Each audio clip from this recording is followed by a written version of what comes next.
Hello everyone, welcome back to my channel. और आज मैं रिव्यू लेकर आ गई हूँ एनसीईआरटी की, जो कि 6 से 12 तक की सारी न्यू एनसीईआरटी है।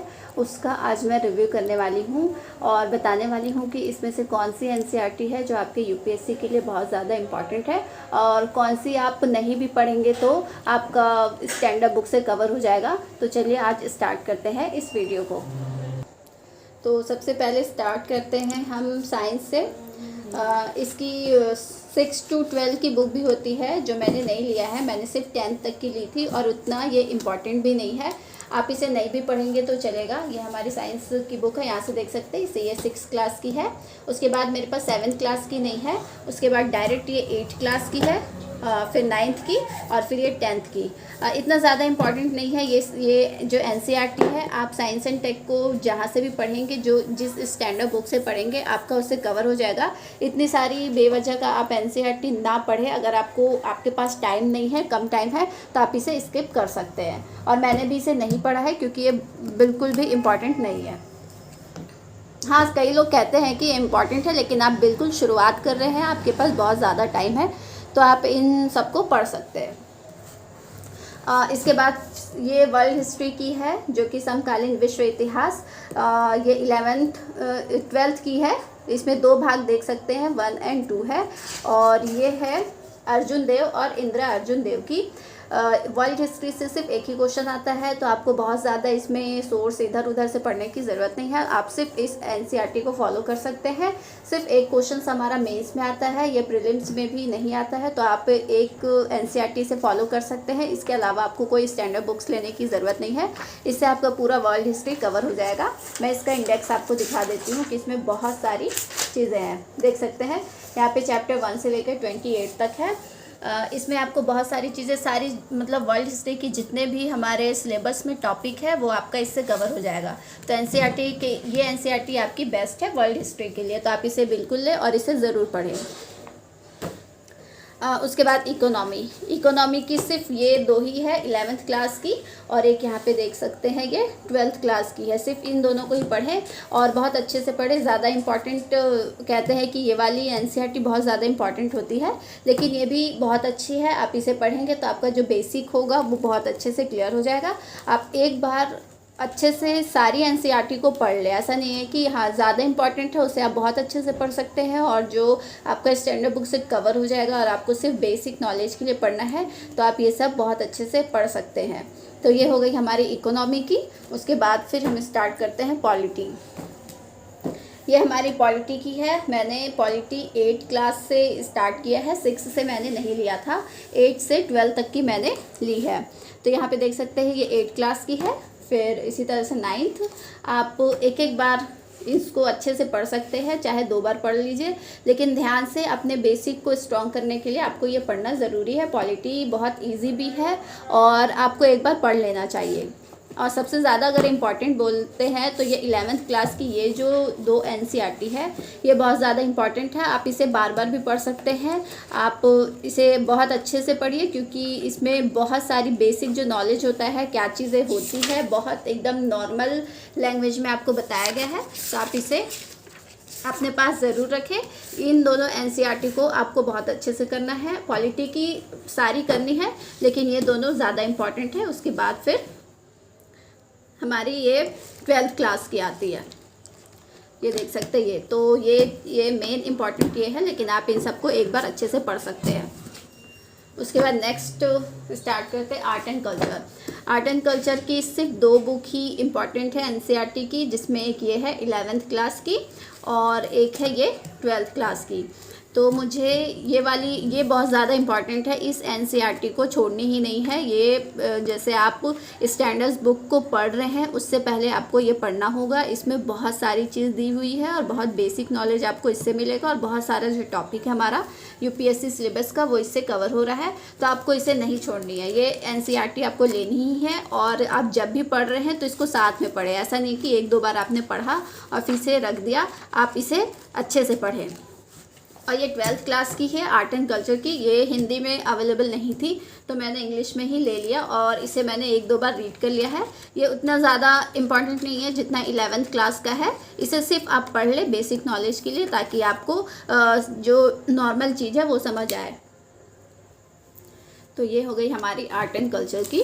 तो ये 2 है जो कि इम्पॉर्टेंट है। सबसे ज़्यादा इम्पॉर्टेंट ये है, इसे आप अपने पास बिल्कुल रखें। आप अगर स्टैंडर्ड बुक भी ले रहे हैं तो उसके साथ भी आप इसे रखें और इसे अच्छे से पढ़ लें। उसके बाद फिर स्टार्ट करते हैं ये जियोग्राफी से। ये जियोग्राफी का मैंने 6 to 12 लिया है, क्योंकि जियोग्राफी के लिए आपका एनसीईआरटी ही काफ़ी है। आप इससे आपका सारा सिलेबस कवर हो जाएगा। इसमें बहुत बेसिक चीज़ें हैं और बहुत अच्छे से चीज़ों को समझाया गया है। आप अगर बिल्कुल स्टार्ट कर रहे हैं तो आप 6 से 12 तक की जो एनसीईआरटी है उससे जियोग्राफी का इम्पॉर्टेंट है, आप उसे 2 से 3 बार बहुत अच्छे से पढ़ लें, क्योंकि ये आपको स्टैंडर्ड बुक्स आपको जियोग्राफी की मिलेगी जो कि वर्णपाल की है, आपको उसमें भी यही चीज़ मिलेगी। तो आप अगर ये चीज़ अच्छे से कर लेंगे तो आपका जो स्टैंडर्ड बुक है वो आसानी से कवर हो जाएगा। तो ये 6 क्लास की और बहुत पतली पतली है, आप इसे एक दिन में भी कवर कर सकते हैं। सिर्फ आपको बेसिक अंडरस्टैंडिंग चाहिए, इसके लिए आपके लिए एक दिन काफ़ी है। बहुत पतली है, आप देख सकते हैं। ये हमारी 6 क्लास की है। इसी तरह से ये 7 क्लास की है। अगर आपको एकदम अच्छे से पढ़ना है तो आपको ज़्यादा से ज़्यादा 2 दिन लगेंगे एक एनसीईआरटी को कवर करने में।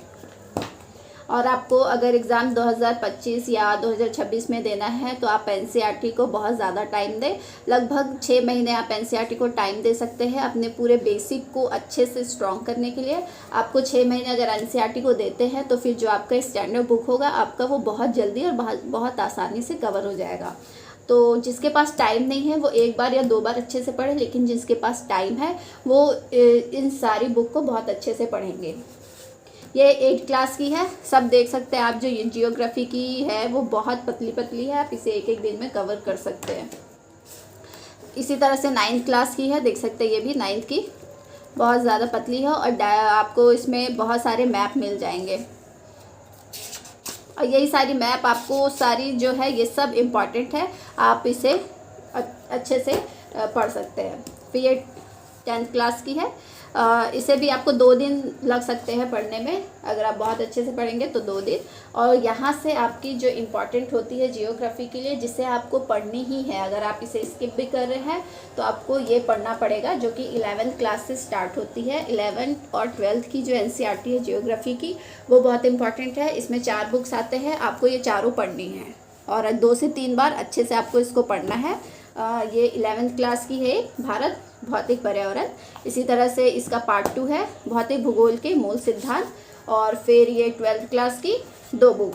तो ये जो 4 है जियोग्राफी की, इसे आपको बिल्कुल नहीं छोड़ना है, इसे आपको बहुत अच्छे से करना है ताकि आपका जो बेसिक है वो बहुत अच्छे से स्ट्रांग रहे।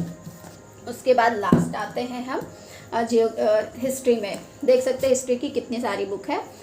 इसमें भी आपको उतनी सारी बुक नहीं पढ़नी है, कुछ छोड़ सकते हैं, लेकिन आप 1 से 2 बार सारी बुक को पढ़ लें, अच्छे से पढ़ लें। ज़्यादा टाइम नहीं लगेगा आपको, आप एक दिन में भी कर सकते हैं। अगर आपकी हैबिट अच्छी है बुक रीडिंग में तो आप इसे एक दिन में भी कर सकते हैं। ये 6 क्लास की, आपको 6 to 8 की जो एनसीईआरटी है हिस्ट्री की उसको पढ़ना है, वो ज़्यादा इम्पॉर्टेंट है। उसके बाद का आप स्किप कर सकते हैं, लेकिन जो 6 से 8 तक की है उसे आप अच्छे से पढ़ें। ये 6 क्लास की है और ये हमारी 7 क्लास की, हमारा अतीत ये 1 है और इसी का ये पार्ट 2 है। फिर ये हमारा अतीत पार्ट 3 8 क्लास की है।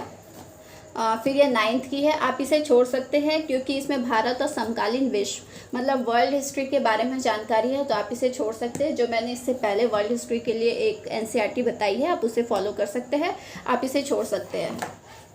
फिर इसी तरह से भारत और समकालीन विश्व, आप इसे भी छोड़ सकते हैं। मतलब आपका 9th 10th आप स्किप कर सकते हैं अगर आपके पास टाइम कम है और आप नहीं पढ़ना चाहते। तो अगर आपके पास बहुत ज़्यादा टाइम है तो आप इसे भी पढ़ लें।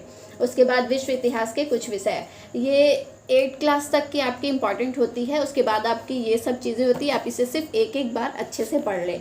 ये 11th क्लास की है। फिर 12th में आपका 3 पार्ट में डिवाइड है बुक, ये है जिसमें भाग 1 लिखा है, फिर भाग 2 और फिर ये भाग 3। देख सकते हैं ये सारी मोटी मोटी है। इसको आपको पढ़ने में थोड़ा सा टाइम लग जाएगा, इसलिए आप तो इसे पढ़ने में आपको थोड़ा सा टाइम लग सकता है। तो हिस्ट्री के लिए आपको हो सकता है तो आप 6, 7 और 8 ये तीनों इंपॉर्टेंट है, उसे पढ़ें। और इन सबको जो 9th से 12th तक की आप सिर्फ इसे एक एक बार पढ़ लें ताकि आपको चीज़ें अच्छे से समझ आए। तो ये हो गई आपकी कंप्लीट बुक लिस्ट जो कि एनसीईआरटी की है, जो कि बहुत ज़्यादा इम्पॉर्टेंट है। जो बिल्कुल शुरू कर रहे हैं यूपीएससी देना, तो उनको बहुत कन्फ्यूज़न रहता है कि वो एनसीईआरटी कौन सी पढ़े और कौन सी स्किप करे। तो उनके लिए ये वीडियो हेल्पफुल रहेगा। और जो यूपीएससी में पहले से है उनको इस चीज़ के बारे में जानकारी अच्छी होगी, उनको मुझसे भी ज़्यादा अच्छे से जानकारी हो सकती है। लेकिन मैं बुक की रिव्यू करती हूँ ताकि जो बिगिनर्स है, जो स्टार्ट कर रहे हैं, उनको कुछ हेल्प हो जाए।